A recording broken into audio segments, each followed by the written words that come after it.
Hello and welcome to the Joe Ligato Show. I'm your host, Dr. Joe Ligato, and today we're going to be reading an article and providing commentary on why are America's farmers killing themselves? And this is in The Guardian. So we see that, I'm not going to read the examples here, but okay, so once upon a time, I was a vegetable farmer in Arizona, and I too called Rosman. I was depressed, unhappily married, etc., etc. We were growing food, but couldn't afford to buy it. Okay, so they're starting to talk in this example about how farming is not particularly productive. The United States is not doing enough to subsidize farming. And this is completely different compared to China, where in China, they understand that food autonomy is extremely important. So they make sure that farmers are actually enjoy being farmers or productive farmers or as efficient farmers as possible. They can produce enough to feed the entire nation. So they say here that farming has always been a stressful occupation because many of the factors that affect agricultural production are largely beyond the control of the producers, wrote Rosman in the journal Behavioral Healthcare. The emotional well-being of family farmers and ranchers is intimately intertwined with these changes. A study by the CDC and Prevention suggested that male farmers in 17 states took their lives at a rate 2 times higher than the general population in 2012 and 1.5 times higher in 2015. Okay, so it's good that it's getting better. The numbers are going down. It's not 2 times higher anymore. This, however, could be underestimated as the data collected skipped several major agricultural states, including Iowa. Farmer suicide might be higher. U.S. farmer suicide crisis. Whoops. Give me a second.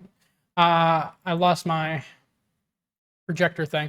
Okay. U.S. farmer crisis echoes a much larger farmer suicide crisis happening globally. In Australia, farmer dies by suicide every 4 days. In the UK, one farmer a week takes his or her own life. In France, one farmer dies by suicide every 2 days. In India, more than 270,000 farmers have died by suicide since 1995. So Western country and Western controlled countries like India, they're not doing well in terms of farmers. You don't see places like China up here because they take care of their farmers because they understand the importance of having food sovereignty.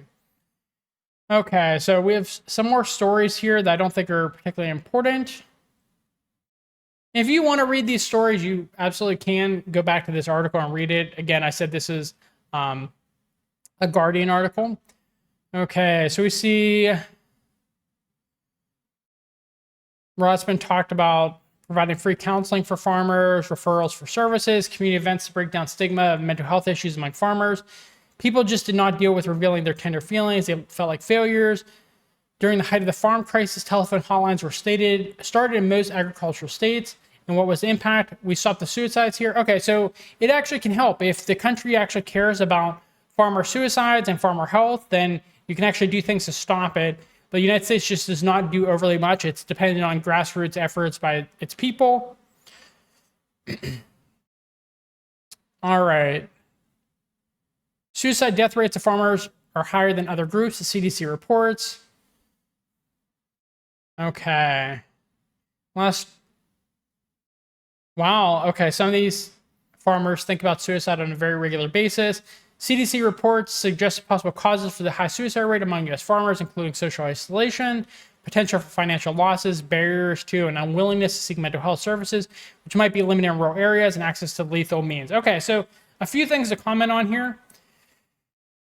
So potential for financial losses, the government should subsidize this. If food is important, if people being able to eat throughout the United States is important, then you should absolutely subsidize this. But the United States, they would just import goods if they can't get it from American farmers. So they don't really care overly much because for them, the Midwest, which produces a lot of the food, a lot of the rural areas of America, they just don't see those types of people as humans in a lot of cases. And I know this growing up in the Rust Belt because they just don't view rural Americans as being equivalent in terms of human rights as, say, urban Americans.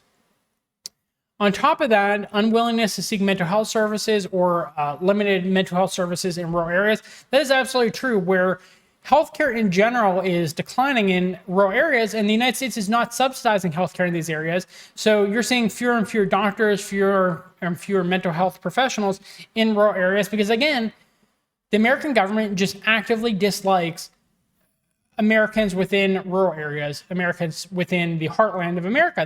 They just actively hate them. That's why the opioid crisis is happening within America as well. Okay.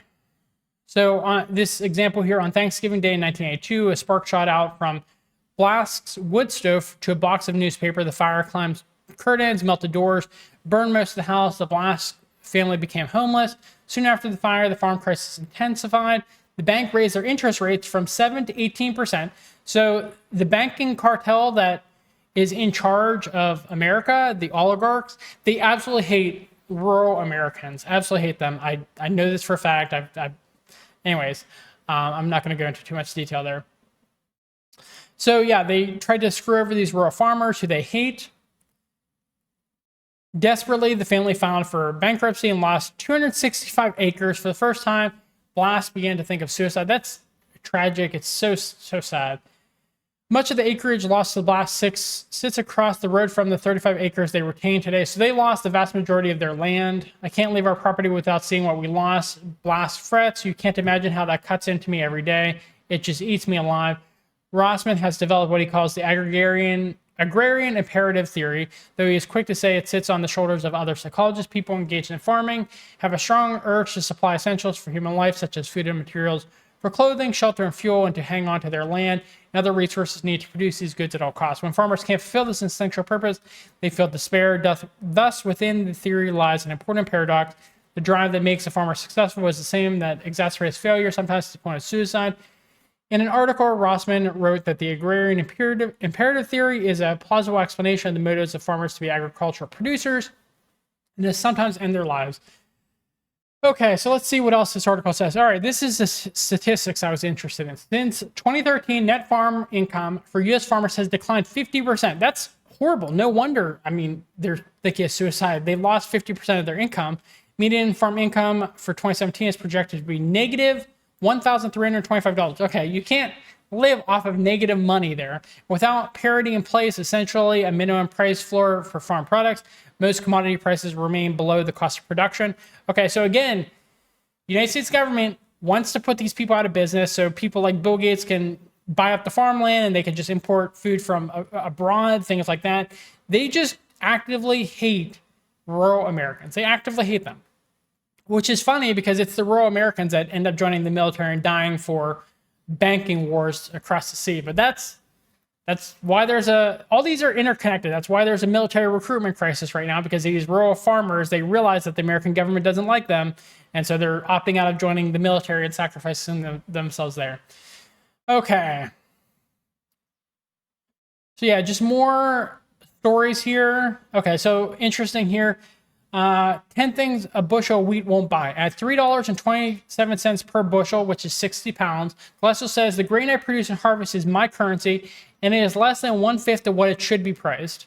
Okay, so he shows snapshots of consumer goods that cost more than a bushel of wheat, 6 English muffins, 4 rolls of toilet paper, a single loaf of bread, even though 1 bushel of wheat is enough to make 71-pound bread loaves.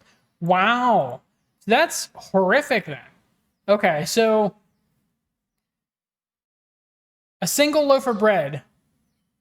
So he's trading in enough wheat to make 70 bread loaves, and he can't afford 1 bread loaf in exchange for that. That's horrific. Those are horrific numbers.